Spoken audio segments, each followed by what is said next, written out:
Hey, I'm Solomon Jay, and welcome to Beyond Mediocre, where I get to sit and talk with creative humans about what they are doing to push beyond mediocre. Now, before we get into it, if you can please hit subscribe and tag the notification bell to stay in the loop, updated on new episodes, and show support for shows like this. Now, today we have calling in from Vermont a multi-instrumental world music composer with world sold records. Name is Derrik Jordan. He's a USA Songwriting Competition winner. He's composed for the Vermont Symphony Orchestra, and his TV show and podcast, The World Fusion Show, won Best Entertainment and Art Series in Public Access TV in 2019. Now, let's go ahead and get him on. There you are. Aha. Nice to see you. Good to see you too. I am obviously great at this game. Not so much. We're just all learners here. Good Lord. We're all learning. Yeah. This new world, you know? Yeah. There's not one time that I've come on so far in the last year that Zoom has been a thing where I haven't had this issue of, can you hear me? I can hear you great. Thanks. Well, that's fantastic. Yeah. What town are you in? I'm actually in Orlando, Florida. Cool. Yeah. I've got a good friend there, Lisa Frigno, who is a violinist, concert mistress for the Brevard Symphony. Oh, cool. Down there. And she's wonderful. She's performed a bunch of my music in the past. Oh, it's the entertainment community here is just so full of very versatile talent. And I've always appreciated Orlando for that reason. My wife and I only just got out here at the end of August. Really? Okay. Mm-hmm. Where were you before that? We were actually living in Vegas for just about a year, and had just gotten married and we're set up there, and then the whole thing with the pandemic started, and everything had to kind of shift gears, and decided this would be a better relocation for where we are in life right now. Cool, that's great. Do you have kids? Not yet. That is the goal. That is starting that process this summer, ideally. Nice. Yeah. So the goal and plan is kids, and we'll see where that all ends up. Very good. Yeah. Kids are the best. You know what? I will tell her you said that. That is fantastic. I have three of them. They're all grown up now, but they're the greatest. Yeah, we're hoping for a solid 2, at least 2. If we can make 2 happen, that is fantastic. She's having dreams about twins, and everybody's talking about twins, so that would be maybe something. Right. Yeah. Anyway, you're a fantastic singer, and Thank you. I love what you did with what's going on. Yeah, I'm excited. I love how that turned out. All the instrumentation sounded fantastic. I love the work you did on that track. And yeah. I do a lot of production and of my own, for my own stuff, but also for other people as well. Do you know a guy named Abiodun Oyewole? No, I don't. He is a founding member of the Last Poets. Do you know the Last Poets? No, but I'm going to make a note of them just because here. They are future reference. Considered to be one of the first rap groups. They came out in Harlem in 1968 and really were kind of fiery black revolutionary poets. Abiodun was one of those guys, but he's also a singer-songwriter. And I met him, like, I don't know, 8 years ago or so, went on a trip to Senegal that I went on, and we became good friends and worked together a lot. And he asked me to produce his first CD of his songs, basically kind of romantic, and other types of songs. And we co-wrote that album, and that came out great. So he asked me to do a second one as well. So both of those CDs are on my website. He's really a very special guy, as you can imagine. Really great poet, but kind of a really leader and um, someone who a lot of people have a lot of respect for. I'm curious, just with regards to what you were just talking about. Sure. One of the things I like to kind of get out there is different people's perspectives on how to stay creative, and a lot of Especially these days, right? Yeah. especially these days, and it's a big part of why I started my version of this format here, and this idea that 2020 was such a roadblock for a lot of people. But the reality is, creative roadblocks happen no matter what. And that's not to diminish 2020 in any way, but there have to be ways to progress in the midst of that. And what do you find helpful for you? How do you stay creative in the midst of the roadblocks that come and go? Well, that's a great question, Solomon. I think um, we've all had our challenges with staying creative and things that come up in our lives. Um, I um, I have usually many different projects. I have some lockdown strategies of my own. One of them is I decided to learn the trombone, Oh. and I am really, really bad at the trombone. And that's why I chose to do it, That's because fantastic. I play, I play all strings and percussion. I study with a master drummer. I'm a singer-songwriter. I play guitar and piano, violin. I play all these instruments, and but I don't really play wind instruments. I sing, but don't play wind. And I'm really particularly bad at lip instruments like trumpet and trombone, but I thought trombone might be easier than trumpet. So I decided to get a trombone and start blowing into it. And I have to say, I'm still really bad at it, but I've made some progress. But it's really about the creative process. To me, is about the beginner's mind and always coming back to that place where you can be humble and start again, start over again, and not, step down from whatever you think you can do, and just try to do new things, challenge yourself in different ways, break the pattern, break the routine. And playing trombone certainly breaks my routine. I'll say that's for sure. But that's just one thing. I'm also doing I put out 3 digital CDs last year. Wow. Well done. Because,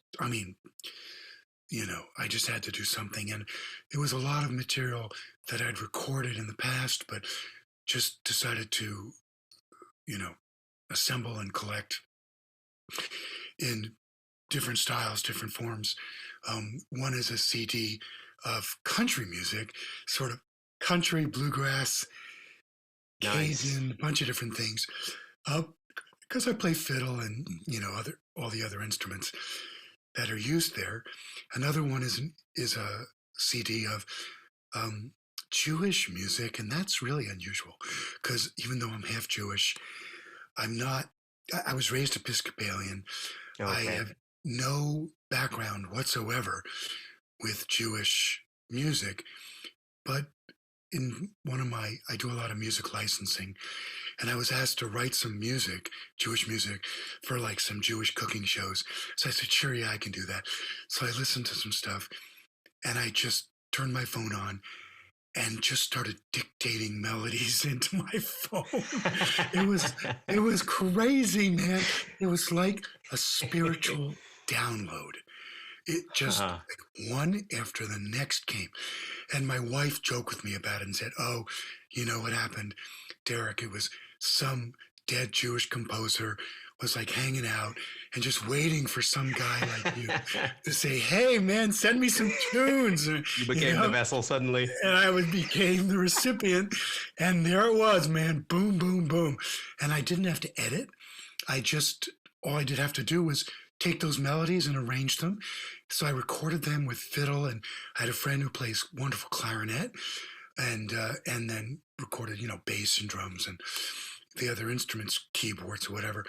And it's really authentic sounding. It's really surprising to I me. love that. But what do you know? I mean, you don't know what's going to happen. This is the creative process. If you open yourself to it, it's amazing things can happen. That is very, very real. And I think there's so much of that that it's easy to forget as free and liberating as the creative process can be. I think it's really easy to forget we have to allow the space for that creativity sometimes. I think we sometimes want to have such a stranglehold on the creative process and a stranglehold on our own creativity that we Yeah, forget the whole reason so many of us got involved with it in the first place was this idea of the freedom of expression. And that's we're right. trying to chokehold our own Yeah. creative liberty, and so that's fantastic. Well, creativity is a really interesting thing because um, it works best when you're not in a critical state, when you're not criticizing or judging what you're doing. Mm. So I see it as a multi-step process. First, it's being open, allowing the ideas to flow. Plenty of time later to take it apart and decide what you think of what you've done. So it starts though with just getting the ideas going and flowing. And as I like to say, when it's flowing, keep going. Mm. Yeah, yeah. When you go to write a song, there you have to look at it as two people involved in the process. There's the artiste, and that is the person who just the inspiration flows through, and you just have to let that happen in the initial stages of creating something.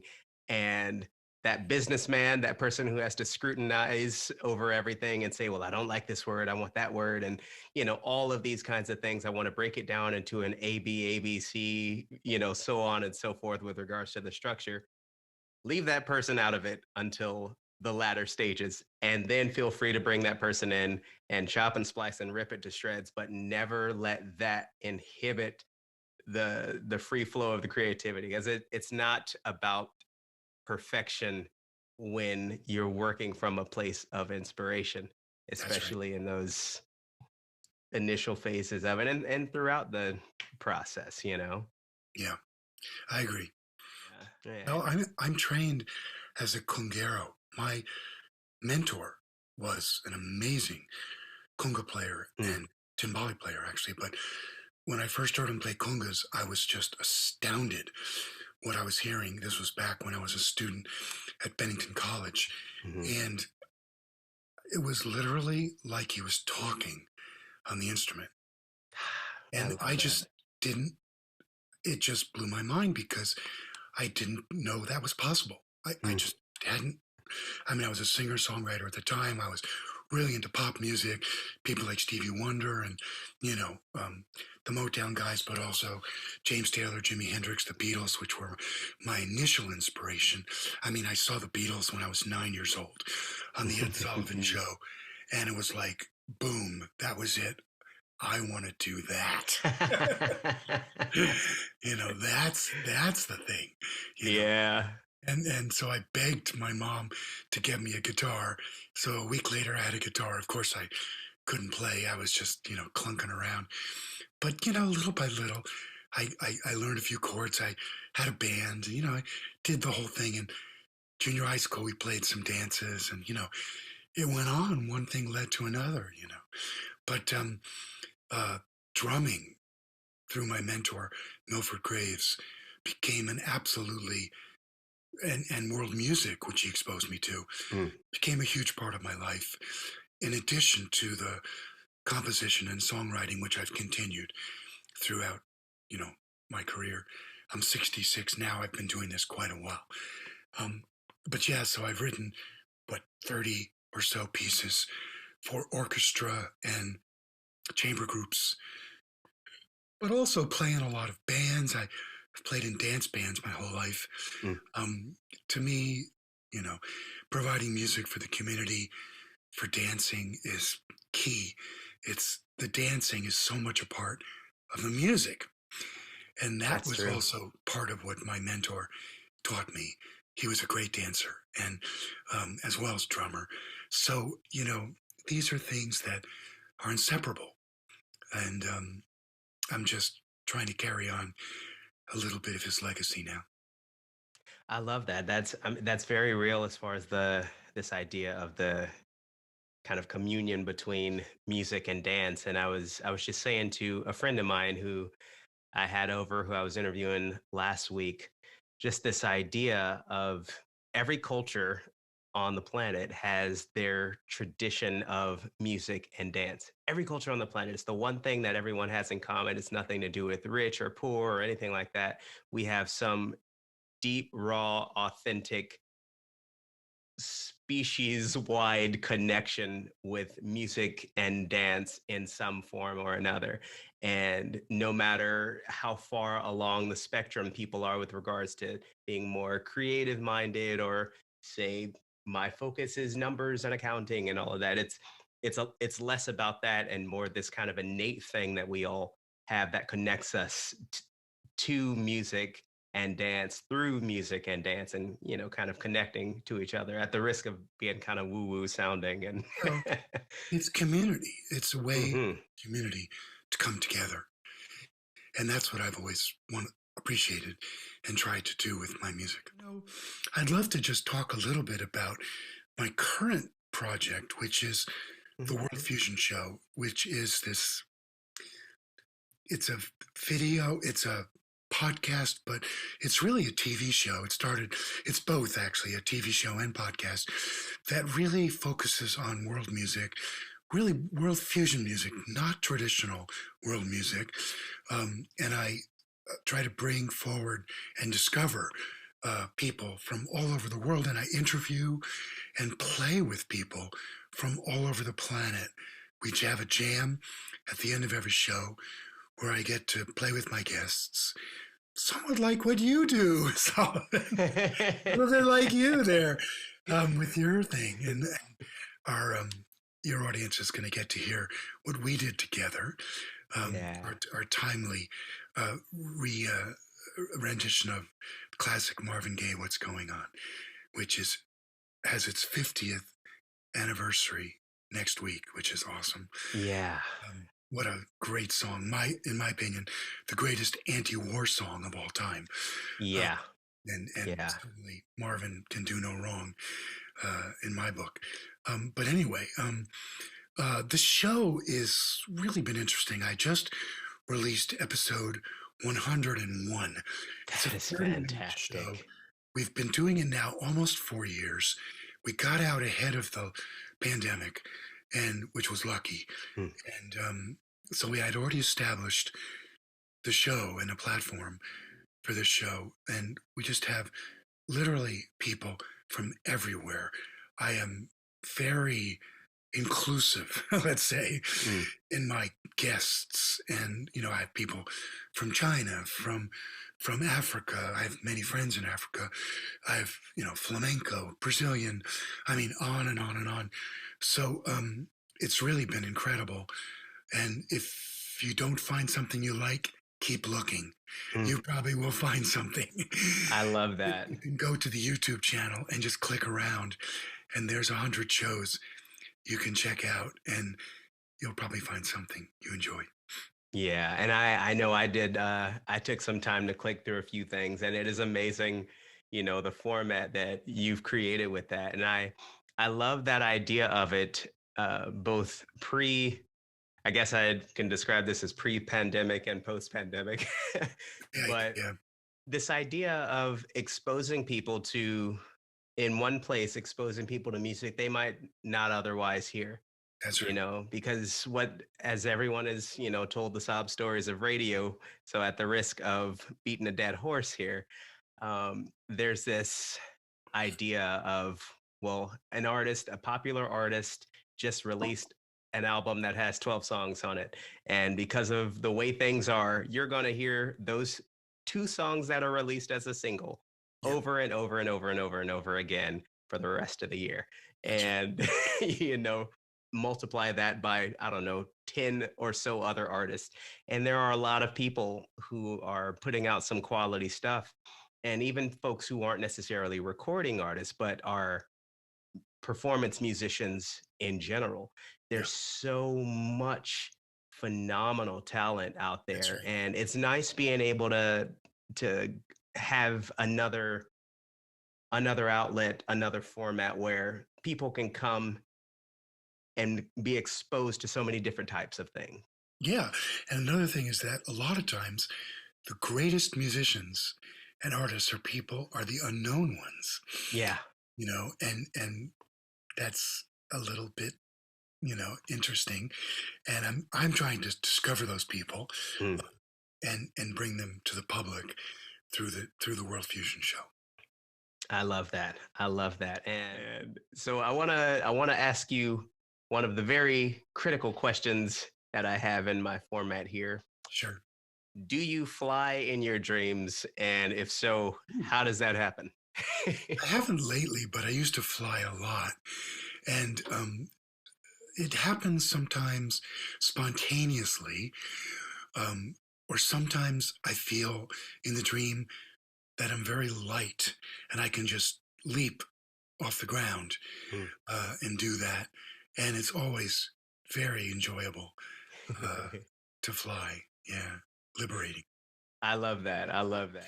Well, That's all right. Thank you. Thank you so much for this. And I think everybody is going to be very, very pleased with what you have done in terms of the instrumentation on this arrangement of what's going on. I'm very excited to have it played here. yeah. And Well, it was just fantastic to work with you, and you have such a fine voice. You did such a great job. Marvin would be proud of you, I think. thank you for that.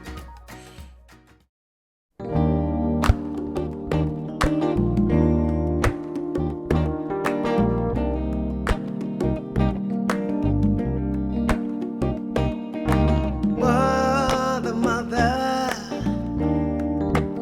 there's too many of you crying. Brother, brother, brother, there's far too many of you dying. You know we gotta find a way to bring some love in here today. Oh, Father, Father, Father, Father, there's no need to escalate it. War is not the answer, for only love can conquer hate. You know we got to find a way to bring some understanding here today. Big lies, and big signs. Don't punish me with brutality. Come on, talk to me, so you can see. Hey, what's going on? Yeah, what's going on? Tell me what's going on. What's going on?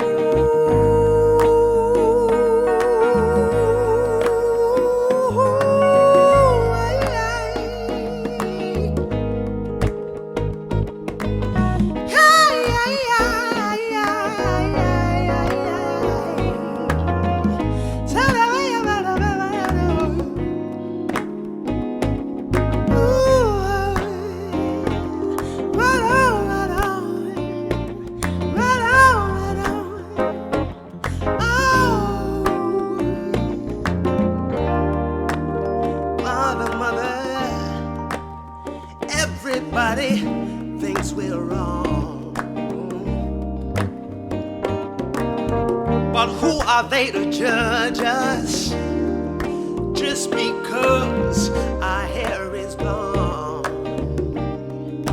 You know, we gotta find a way to bring some love in here today. Picking lines, brother, and picking signs. with brutality.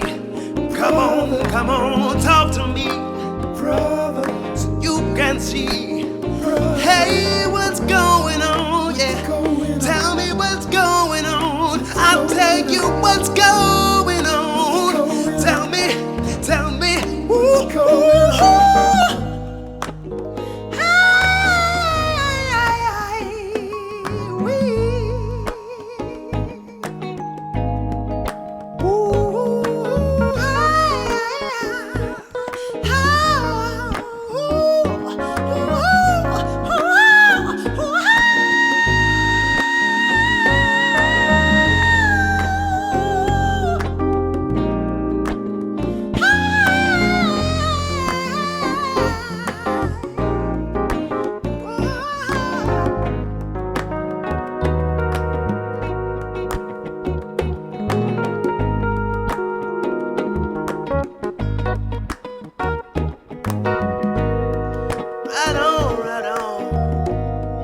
Right on. Come on. What's going on?